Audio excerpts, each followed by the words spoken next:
Dari sirkuit Mandalika hingga lumbung pangan yang minim kajian, rugi dan berutang padahal sudah mengorban masyarakat. Jurnalis investigasi yang juga sutradara film dokumenter terkemuka Dandi Dwi Laksono memberikan respon sejumlah megaproyek pada era Jokowi yang cukup menyita perhatian publik.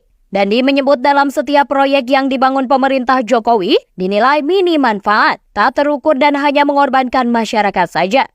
Ada pola dalam proyek-proyek di era pemerintahan Jokowi. Hanya saja, manfaat dari megaproyek itu tidak jelas terukur, hanya mengorbankan warga dalam proses pembangunannya. Ujar Dandi dalam keterangannya pada 25 Juni 2023. Bukan hanya mengorbankan para warga dan proses pembangunan, Dandi juga menyebut pembangunan proyek tersebut minim kajian sehingga merugi dan meninggalkan tumpukan utang. Minim kajian sehingga rugi dan berutang, manfaat hanya bagi dirinya sendiri, citra politik, tulisnya. Beberapa megaproyek yang dimaksud Dandi diantaranya Food Estate, sirkuit Mandalika hingga pembangunan Ibu Kota Negara atau IKN. Demi mencegah ancaman krisis pangan, Presiden Joko Widodo menggagas program Food Estate di berbagai wilayah termasuk di Kalimantan Tengah. 2 tahun berjalan di Kalteng, hasilnya gagal. Perkebunan singkong seluas 600 hektar mangkrak dan 17.000 hektar sawah baru tak kunjung panen. Bahkan, proyek lumbung pangan nasional di wilayah itu hanya memicu persoalan baru, bencana banjir kian meluas dan berkepanjangan, serta memaksa masyarakat Dayak mengubah kebiasaan mereka menanam. Gambaran kegagalan proyek itu juga terekam jelas melalui film garapannya yang berjudul Limbung Pangan.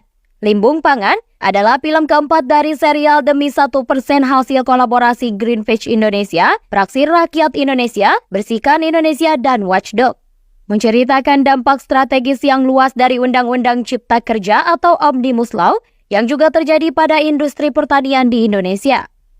Selain Food Estate, ada juga masalah soal sirkuit Mandalika. Diketahui, holding BUMN Pariwisata Injourney melalui PT Pengembangan Pariwisata Indonesia atau Indonesia Tourism Development Corporation mengajukan penyertaan modal negara sebesar 1,1 triliun rupiah. Rencananya, dari total PMN tersebut, sebesar 1,05 triliun akan digunakan untuk membayar utang.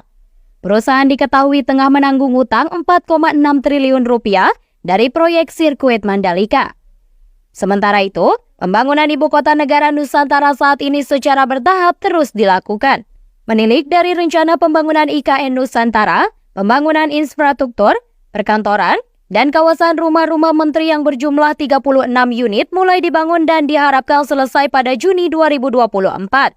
Dosen Administrasi Publik di Universitas Diponegoro Ari Subowo menyebut, pemindahan Ibu Kota Indonesia merupakan murni keputusan politik. Dia juga mengaku pemindahan Ibu Kota juga upaya membuang-buang uang negara.